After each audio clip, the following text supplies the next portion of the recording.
Good morning again. We're about to start the next plenary session, and it is my pleasure to introduce Mirela for her first EDO RIC plenary. Dr. Mirela Gavrilas is the Executive Director for Operations of the U.S. Nuclear Regulatory Commission. She has been with the agency for 20 years. Among her most notable accomplishments are contributions to the BRISC Smart Decision-Making Framework, the construction permit review for the Shine Medical Isotope Production Facility, NRC's original accident-tolerant fuel plan, and security considerations and rulemakings for licensing advanced reactors. She holds degrees in nuclear engineering from the Massachusetts Institute of Technology and the University of Maryland at College Park. And with that, Mirela, you have the floor. Thank you, John. Okay, let's keep the applause until we earn them. Good morning, everyone. So, the RIC provides us with a great opportunity for the staff and everybody in this room to hear what the Commission is thinking, for all of us to understand external happenings directly from external stakeholders, and most importantly, for the staff to receive feedback on the activities that we undertake. So thank you all for being here, and very sincere thanks to the person or the persons who brought spring to Washington, D.C. We really needed it. So the people on the stage are representing many staff who over the past few months have come up with a lot of great ideas and have taken suggestions from external stakeholders and turned them into practicable recommendations for improving our timeliness and efficiency.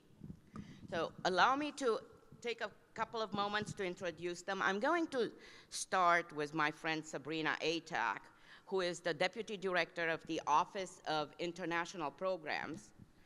And she is the lead for NRC's developing the implementation strategy for the mission statement. Sabrina began her career as a reactor systems engineer in the Office of Nuclear Reactor Regulation. Since that time, she served as a vendor inspector and the technical reviewer for both currently operating reactors and new reactors. She was a team lead in our Office for Nuclear Materials Safety and Safeguards, affectionately known as NMSS, a branch chief for source management in the same office. As an executive, she led security operations and later physical and cyber security policy formulation. She supported Jack Geisner in Region 3 before assuming her current position. So before Sabrina joined the NRC, she worked for the Department of Defense at the Puget Sound Shipyard. She holds a Bachelor's of Science degree in physics and a master's degree in nuclear engineering. On the more interesting side, Sabrina has a wicked sense of humor, which she hones by reading satire. She is also very competitive when playing Scrabble, and she, according to her, she often wins against her 3 kids and her adopted greyhound.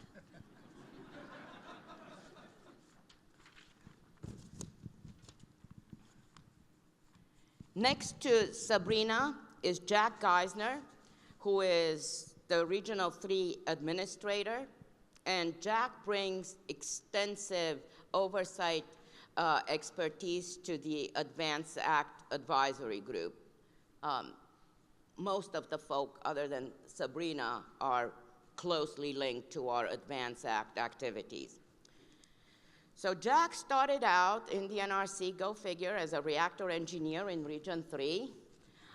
He served as resident and senior resident inspector at Palisades before assuming a supervisory position also in Region 3.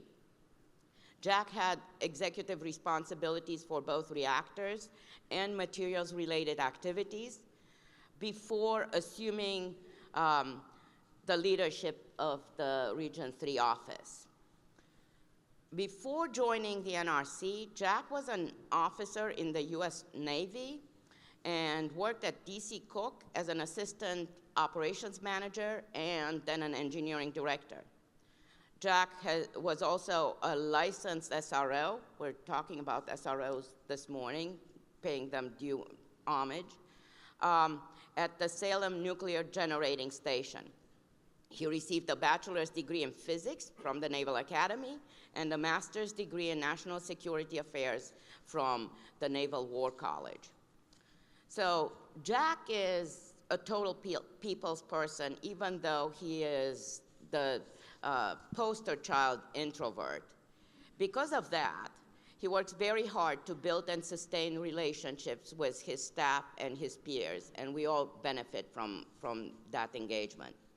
He loves being on or near the water, and he sailed the 7 seas. Wow. I talk about John Lubinsky, another advanced team advisor. He is the Office Director for Nuclear Materials Safety and Safeguards, and he is contributing his wealth of expertise in both rulemaking and licensing to the advisory team. John has joined the NRC as a mechanical engineer in NMSS and also served as a senior enforcement specialist in the Office of Enforcement. He assumed supervisory responsibilities for inspections and fuel manufacturing before becoming an executive. As a member of the executive service, he worked in both technical and program organizations in all the program offices: nuclear reactor regulation, nuclear materials and safeguard, security and incident response, and regulatory research. In 2019, John became the director of NMSS. He holds a Bachelor's of Science degree in Mechanical Engineering from my undergrad alma mater, the University of Maryland. John is a fervent supporter of Baltimore and Maryland sports teams. He wears purple throughout football season, or at least until the Ravens are done playing. He enjoys traveling with his wife, and he golfs. He emphasizes that his golfing is more of an addiction than an enjoyment. Owen Barwell is our Chief Financial Officer and our Advance Act advisor, who brings not only his budgetary wisdom to the team, but also great experience in many things mission support related. So Owen has been with the NRC for about 9 months. Not that you would know it by the way he interacts with all of us. He's integrated seamlessly. He most recently served as CFO for Independence Hydrogen, an early stage company processing industrial waste gas streams to produce low carbon hydrogen. He continues to serve on their board. Owen previously served as CFO for the National Renewable Energy Laboratory for nearly 9 years. NREL is one of the U.S. Department of Energy 17 national laboratory with the primary focus on renewable energy research. Owen also served on the board of managers of the Idaho National Laboratory, and if I remember correctly, NASA at some point. So he does a lot. He has his fingers in a lot of government and private industry activities that serve us very well when he transfers that knowledge to the rest of us in the agency. So Owen has been a member of the executive service since 2007. He started out at DOE in that leadership capacity. So what we've learned about Owen is that he competed in 3 Ironman triathlons. I think that's extremely impressive. But what I really appreciate about Owen is that he roasts his own coffee beans, and I sometimes benefit from his roasting coffee beans, yum. And if you have a chance to chat with Owen, just ask him how he came about with Chewy's Coffee as a name for his roasted beans. And last, but definitely not least, Mike King, who has probably worked with many of you in his capacity as point of contact for all things Advance Act over the last few months. And he's done a valiant job, and we're all grateful to him for undertaking that tasking. He started at the NRC as a resident inspector. He was a resident inspector at Sharon Harris, became team leader responsible for the biennial problem and identification and resolution inspection program and the ROP program updates.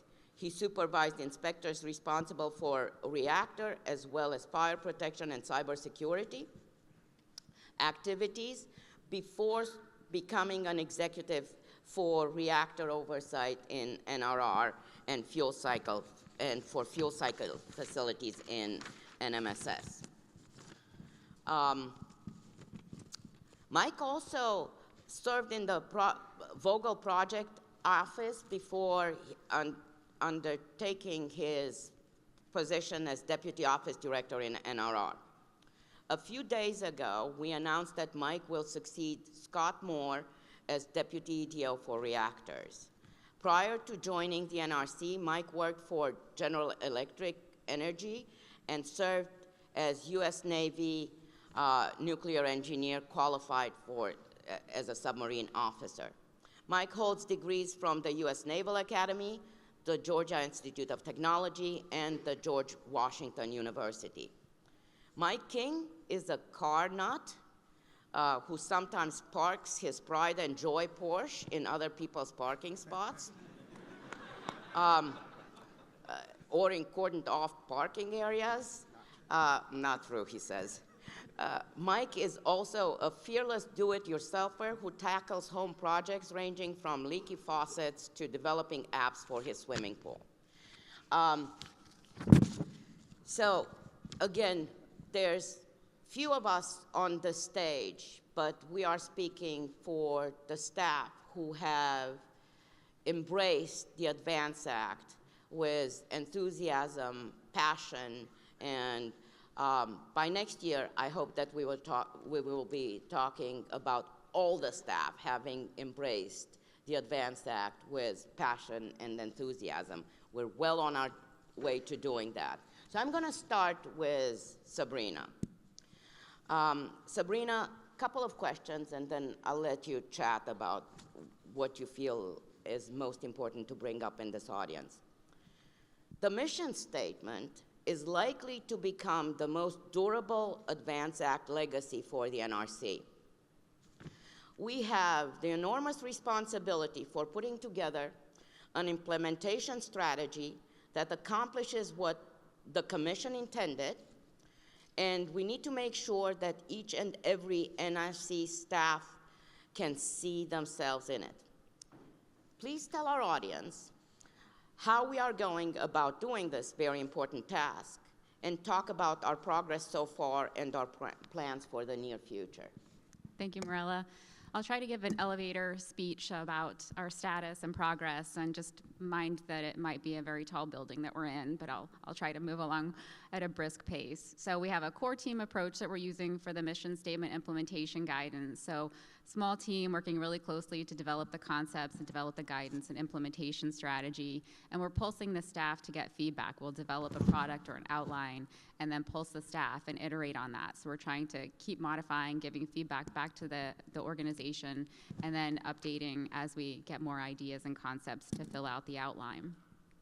So the guidance will start with a narrative that explains what the mission statement means. And because there's a lot of new ideas and words and concepts in the mission statement, we decided it would be best to divide it into 4 separate elements so that we can describe them individually and really give a focus to the new words and ideas that are in the mission statement and explain what they mean. Within that body of the guidance, we're also going to provide practical examples of where we've seen staff have accomplishments or outcomes that are consistent with what we think successful implementation of the mission statement looks like. So these will be short stories, if you will, that are included in the guidance. And the fun part about this, and this is a plug for our staff, is that with these success stories that model the behaviors we're really looking for in carrying out the mission, we'll have sort of a byline that gives credit to the lead staff or staff members who have contributed or really been the forward-leaning individuals responsible for that success story. So we really want to make the staff see themselves in the guidance, as Mirela said, and give credit to the people who are really the change leaders within the agency. So following the body of the guidance, we're about halfway through this elevator ride, so bear with me, please. So following the body of the guidance, we'll have a series of appendices that are sort of the how-to. Mike loves these things, right? They're the how-to in terms of implementing the mission statement guidance. So these are going to give action-oriented statements to the staff that tell you what does good look like in terms of my behaviors and my actions. So there will be one appendix. These are one page, easy to digest. One appendix is for all staff. And then there will be several other appendices that are targeted to different functional areas within the agency, things like licensing, oversight, communications, mission support. And one of the things I wanted to call attention to, and this is part of the continuous feedback we're receiving, is that we initially called that corporate support. And we got really great feedback that corporate support sometimes has a not so positive connotation, and it doesn't really give recognition of the importance of the activities that our offices who really make us able to carry out the mission, the contributions they make. So we changed that to mission support, and I really appreciate that feedback. So after those appendices, then we work on implementation, and we have a lot of ideas for the implementation that are coming together now. Obviously, we know we'll need to update some of our internal policies and guidance. And then the more interesting and exciting things kind of goes on a sliding scale, right? We'll do some training and sessions with the staff to make sure they understand the mission statement implementation guidance and understand how to carry it out. And then, as you've heard in some of the other discussions, metrics, right? We're going to develop metrics and roll those out that they'll be transparent within the agency and outside the agency, so we can really measure accountability and see our progress, and the staff will see the progress that they are contributing to as well. And in parallel with that, we'll be working on rolling our mission statement implementation guidance expectations into the performance management system so that we can continue to give credit for the staff who are really carrying the mission forward and leaning into the changes we need to make. We have arrived at our floor. Thank you so much for riding with us. If you like what you heard, we're having a public meeting tomorrow afternoon at 1 o'clock in the Commissioner's hearing room. You can hear so much more, and that's also available on Teams. Thank you, Sabrina. Jack, some of the staff who stepped up in the most meaningful way since the ADVANCE Act was enacted are inspectors. Can you tell us about their ideas? How did they incorporate feedback from external stakeholders in what we are proposing? What can we do in the implementation of the mission statement to most directly address oversight staff? Yeah, thanks. First, I think the commission did a great job when they built the mission, and the chairman talked about it yesterday. Think of those active verbs. Protect the health and safety of the public. There's your North Star. Inside of those are those active verbs now, which are advancing and enabling the use of nuclear power and nuclear materials. The how is in that reliable and efficiency. And the inspectors, we want the inspectors to see that mission in what they do. So and we're still making the sausage, mind you, because the papers are still being written. The program office of NMSS and NRR are leading it with the regions participating. But a lot of ideas have come up to say, why are we doing some things the way we're doing it? For example, we do a lot of performance indicator verification from the licensees who have a stellar record of submitting accurate information. Yet we do 100% verification. The inspectors are saying, why are we spending time doing that? Do we need to do that? Our operating license examiners are required periodically to write an exam to show that they know how to write the questions that they review for the licensees periodically. And anyone that's taken the license exam knows that there's the right answer, which has to be right, and then you have answers which are colloquially known as distractors that have to be very good, that they could almost be right but are not right. And so our license examiners are saying, why do we need to do that? We already review it 100% of the time. So these are the ideas that are coming up about what to inspect and when, and I think that gives a feature of the emphasis that our inspectors have of getting this process to line with the mission. The external stakeholders have a lot of comments. addressing simplifying things like our cross-cutting aspects. Do we want to keep them or do we want to streamline them? And the one, if we have time, we can talk about how much time we continue to spend on very low safety significant issues.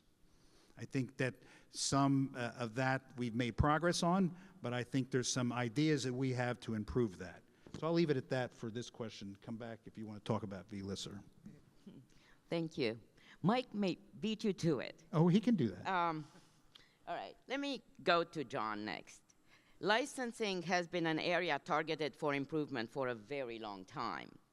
Over the past few years, we put in place all kinds of dashboards and other means of tracking progress. Can you tell us how we are using data to inform process improvements? Could you also spend some time talking about what the staff is doing to expedite environmental reviews? And the same question that I asked Jack, what can we do in the implementation of the mission statement to most directly engage safety and environmental reviewers? Well, a lot of questions there, Mirela. So let me go with your last question first, and it tears off what Jack said. I think we really need to look from the licensing standpoint, whether it's the safety side, security side, or the environmental side, and say, is what the licensee proposing, is it adequate? Does it ensure safety? Does it ensure security? Is it safe for the environment? If the answer is yes, we need to get to yes in licensing. We need to look at, right now, some of our regulations. They may not be technology neutral. So we may have certain areas where the regulations may provide restrictions to getting to a yes, but it's okay because of safety. We need to look at ways to get to a yes there, and that may include looking at other avenues such as exemptions as we continue to move forward. But again, keeping in mind, is it safe? When asking questions about whether it's safe or not, we need to look at the safety significance of our questions. As Jack was saying, in looking at areas during inspection, we need to look at the same thing in licensing. Do we really need this information to make a safety call? It's okay not to ask questions when you're going through a licensing review. If the licensee has provided adequate information for you to make a safety decision, you can make your safety decision. You don't have to request additional information. And I think sometimes our mindset is if we don't find something, then we didn't do our job. And that's not always the case. And we have a good record that shows that many of our licensing actions have been issued without issuing requests for additional information. Some of the data you talked about. We're looking at data right now. I was just briefed recently on a project where folks are looking at many of the business lines in NMSS and saying, how are we doing against the generic NEMA metrics? And what we found is that for 4 of the business lines in my office, 95% of the actions were completed 28% earlier than the generic NEMA metric. That's a pretty big number. 90% were completed 46% earlier. When we look at some of the new technologies out there, we had a licensee come in looking for increased enrichment at a fuel facility. We were able to complete that first look at an increased enrichment at a fuel facility and do that 46% faster than the generic NEMA metric, still meeting the licensee's need, and got the second one out at 15% faster. But the message that was given by folks briefing me on the project were, that's where we are today, but we're setting a stretch goal to go further. We want to make that the new baseline as we continue to move forward, but have a stretch goal. How do we get there? Some of the ideas are streamlining the paperwork at the end. How much do we really need to put in our safety evaluations? We spend time reporting out on our safety evaluations. We really need to look, instead of saying, what can we cut out of it, start with a baseline of why do we even need a safety evaluation? Many things in NMSS don't require safety evaluations, many licensing actions. But they add value. They add value from the standpoint of providing what your reason was for your decision in going forward. But if we start with the beginning of the why are we doing it, I think it really helps us to frame it to the right level and put the correct information as we go forward. A lot of these same areas apply in the environmental as well.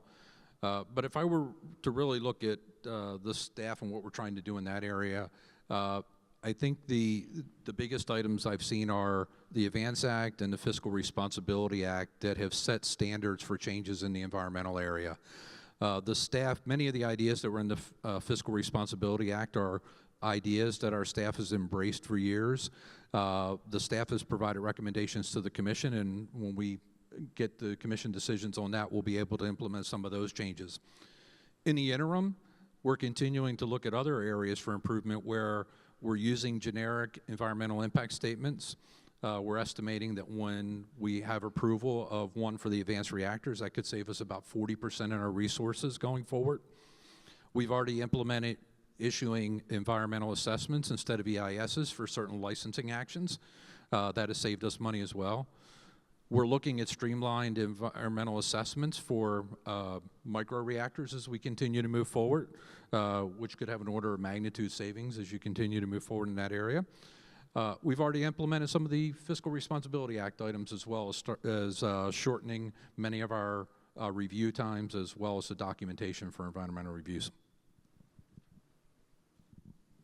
Thank you, John. Owen, you bring invaluable perspective from both your varied background and as the most recent addition to the NRC senior leadership team. How do you see the new mission statement and other advanced activities influencing the agency's budget formulation and execution? I got more. In more general terms, what do you anticipate with regards to the closer integration of mission direct and mission support activities? And is our mission statement implementation strategy reaching our mission support staff? Okay, thank you, Mirela. And as it's been noted, this is my first RIC, so it's a pleasure to be here. I've enjoyed interacting with our industry representatives here, and for those that have paid your bills on time, thank you very much. We may need the money coming up as we're keeping a close eye on what's happening at Capitol Hill. Also, welcome to our international partners and also our staff. It really is a treat to be on the panel here to represent the Office of the CFO and our team here. And I think at a high level, Mirela, thank you for the invitation to join the panel. I think that does express the working relationship between the Office of the EDO and the Office of the CFO since I've joined the agency about 9 months ago. I think what I'll start with is the integration of mission and mission support. Now, I draw upon some time at NASA way back when I had the opportunity to meet a blue-suited astronaut. And I was at Johnson Space Center having a conversation with the astronaut, and he asked, "So what do you do here at NASA, Owen?" And I said, "Well, we're implementing financial systems, changing the way that we do business, reorganizing and restructuring." And as I was delivering my explanation of what I did for a living, he said, "Owen, I've got to stop you. I have no idea what you do. I am an astronaut scientist, but I think I need to thank you because I think what you do is get me the money so I can fly the space shuttle, and that's cool." And I said, "You're absolutely right, and I don't mind working pretty hard here to get money to enable you to fly the space shuttle because that's cool." So the relationship at NASA between mission and mission support was very, very tight. And there's actually a very serious note to that with on the aspect of safety. The astronauts wanted to believe that they could fly their mission and return to Earth safely, and they relied very heavily on people on the ground to make all of that stuff happen. Recently, I had the chance at Jack's invitation to visit Region 3 and have a tour of a nuclear power plant. And again, a more local story around the relationship between mission and mission support is something I experienced during that visit. So I had the chance to tour the plant, the LaSalle plant, and spend some time with the resident inspectors. And Jen and Jamie did a terrific job of showing me the day in, day out of their job. And what that helps me do is translate, this is where the work of the agency is being performed. When we're back in North Bethesda, sitting in our office defining financial policies around travel or timekeeping, there's a very real impact of those things that are happening here and what's happening out in the workplace. And we need to be really mindful of, as mission support agents, really helping the mission of the agency. Equally, folks on the mission side need to appreciate and respect what work is being done by mission support. So not long after I joined the agency, we were experiencing a number of weather conditions that left our employees stranded in some places dealing with storms, not least of which was Chair Hansen and his staff. So imagine, I'm only here a few days, couple of weeks or so, and the chair of the NRC is stranded overseas somewhere. So my team scrambled, we're able to get him and his team back to the US safely. But I broke out in a cold sweat. Like, we got other people out there too, right? So visiting with my team, Justin, Marisa, and Patty, like, where are we with all of our people? And they said, we got this. Playing to my audience. We got this. We have been in touch with every one of our employees that is traveling that may be impacted by storms, and they're on their way home. So we're able to bring our boys home. So the relationship between missions and mission support is very symbiotic, and it's based on performance and mutual respect and an understanding that both of those sides of the organization contribute to the very important mission that we're executing. And on the budget side,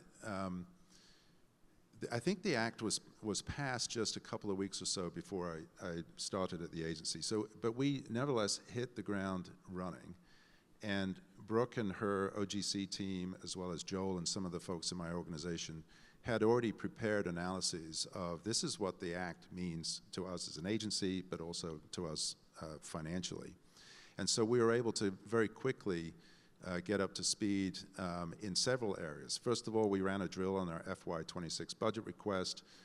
We bought a little bit of time with OMB. Let's really understand the financial implications of the act. We also, if you're interested in our fees for dealing with advanced reactors, for example, we were able to introduce the new fee rule in this fiscal year, so we're ready for implementing a new rate structure on the 1st of October next year, which has very positive implications for potential applicants in paying a lower fee and not having to deal with some potentially challenging cash flow challenges too.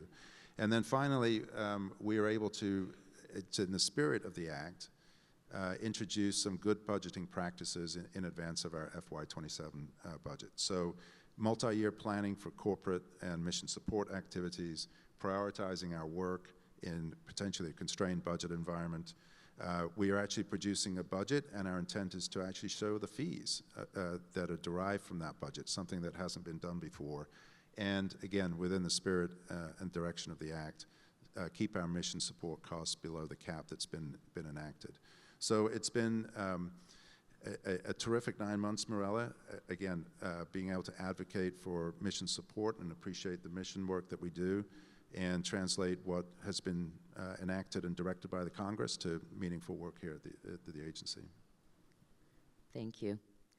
Mike, again, thanks for your leadership.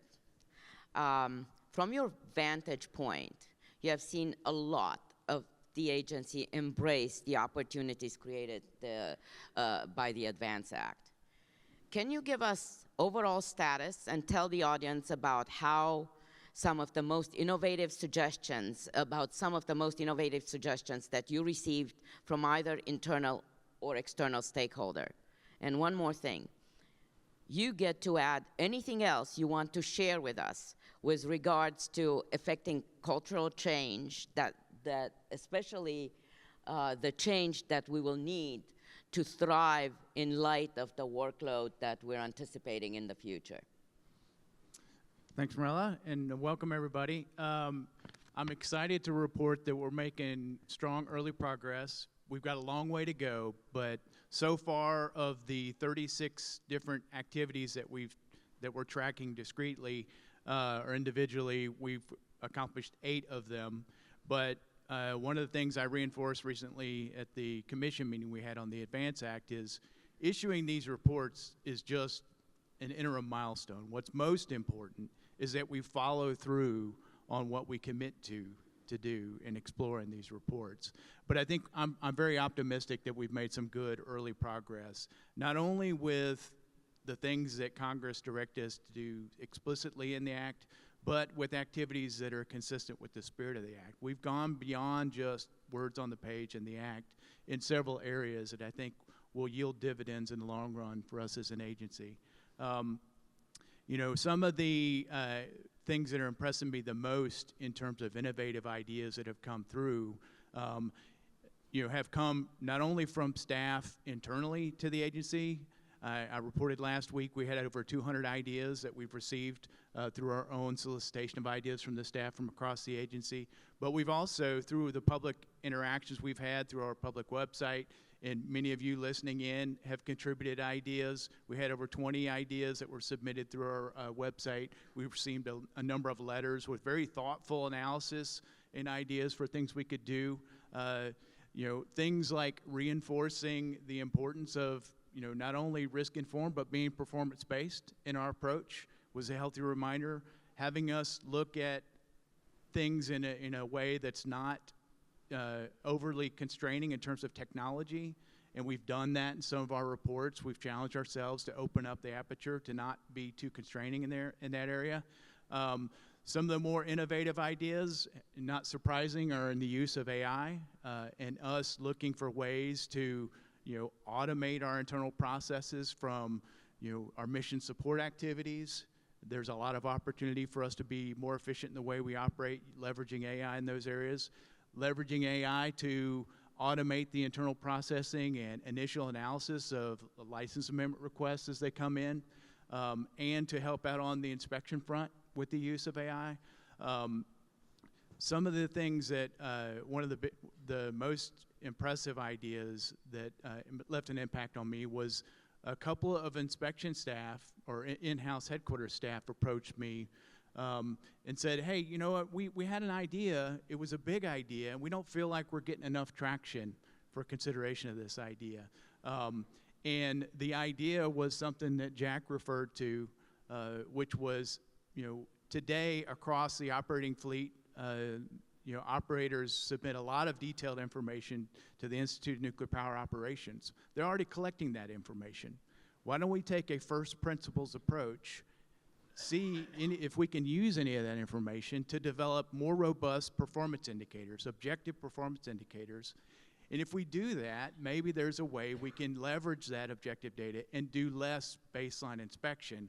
So we achieve safety and the reasonable assurance standard, but do it with less resources. And you know, that was a very bold approach, and we ended up deciding that that's one of the areas we want to pursue in the near term. In terms of culture, I think one of the biggest things you know, we can do is, and I appreciate the Commission's collegial approach for developing the mission statement. And our efforts that Sabrina's working on with following that through and figuring out how we can most effectively implement that, I think has the potential biggest impact on culture.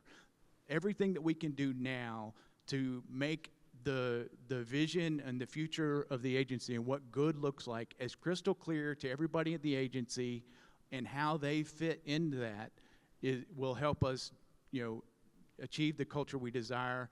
Holding ourselves accountable through developing very objective metrics, not just metrics that we know we can always achieve, but be bold. Develop metrics that are going to be hard to achieve. Hold ourselves to that. Be publicly accountable. Have those publicly available. So we're doing things like, if we have an expectation for how long we should take to resolve a low-level safety issue, be clear what that expectation is. How many days is that? How many hours is that? Let's measure our progress against that. And if we have an expectation for how long it will take for us to resolve inspection issues, let's be clear with that, measure it, and same with licensing. So those sorts of things, I think, setting a clear goal, what good looks like, and measuring ourselves to it, and breaking down barriers to the staff to do that helps achieve the culture we want. Okay, so I see, thank you, Mike. I see we have about 5 minutes left, and I really, really want to get to this question. It's a sort of test for all of us. Can you provide an example on how do we get to yes on licensing if there is a prescriptive requirement in the regulation that may not be safety significant, but it is still a requirement, and the sample in the inspection procedure. And I'm not going to read the last part of the question because that kind of ties our hands. So I do think these are exactly the kind of questions that we need to be able to address with our staff to basically eliminate obstacles that may stand in the way of us being a risk-informed decision maker. Okay, Jack and John. I'll start on the licensing side. I think the issue, as we said, is if there's a prescriptive regulation, we're going to have to address it and why we're not making the licensing meet it. And if there's a safety reason that we're saying that's still safe even without meeting that, that provides a justification. Almost every regulation allows for us to issue exemptions. It could be either the licensee requesting it or self-initiate it. We would evaluate it in accordance with that process and make our final determination. I think the biggest part, and Mike and I have talked about this a number of times, and he said this, and I'm going to attribute it to him, is as we're talking to the staff about this, it's making sure that they know we're behind them on this, that we endorse these ideas. And in fact, within the last couple months, someone specifically asked me the question when I said, is it safe? And they said, yes, but it doesn't meet our guidance. It does not meet the prescriptive part of the regulation. And they said, can I still approve it? And I said, yes. And they looked at me very funny and said, are you sure? And I said, yes, we can do that. So their concern is looking at it to say, when I go down the road, what is the justification? It's easy to get the justification to say it met the reg, it met the guidance. Now they have to make that independent decision, and we need to stand behind them in that decision making. Yes, and if the licensing piece, there's no exemption out there and an inspector is out there, we expect the inspector to look at that. If there's an enforcement discretion that's needed, we could use it. Otherwise, you need to cite the violation and take action to make the correction that's needed. That's how the rule is built. But there are options we have to move forward to correct the item in the future. I'm going to do the next one by a show of hands from all of us. Does the NRC culture need to change to enable faster reactor licensing? It's unanimous. Now, how it needs to change, we're still working on. Okay, and I'm going to do one because I wanted us to have a panel discussion, but I want to leave the audience with this last thought, that each of us are working within our span of control to mold our environment, right? So the last question, very quickly, we only have 2 minutes left, and my boss will not forgive me if I bite into his session. How are we creating the leaders of the future? Very quickly. Sabrina. I would say we're throwing them in the deep end of the pool, but with a life preserver, right? So I had a branch chief start December 16th. I had her briefing a member of the commission 2 weeks later, and that didn't include the 2 federal holidays that were in between that because she had the right skills and the right knowledge to do it. We build it by focusing on our values, being respectful, being compassionate, and the extraordinary people that work for us, acknowledging their great sacrifices. We build it by leading by example ourselves, making the hard decisions consistent with our values, and supporting them to make similar decisions. From a knowledge management standpoint, it's explaining the why behind our history and what we've done and why we're making our decisions so that they can understand the basis and allow them to communicate as they continue to lead why they're making the decisions they're making. I didn't raise my hand in the last question. Let me explain why. I have a very simple definition of culture, and that is the way things are done around here, which makes cultures very hard to establish and even harder to change. And so I don't necessarily think we need to change entirely, but it's definitely an evolution of our culture. So that's why I was included as unanimous, but I didn't raise my hand. So I'll take him as an abstention. That's the best. And that's my demonstration of leadership right there. Okay, wonderful. So I am going to end with what they said. Thank you all very much for allowing us to chat with you. If you have something that you want to share with us with regard to the implementation of our new mission statement, please tap us all on the shoulder. We can't wait to hear from you. Thank you very much. And thank you all.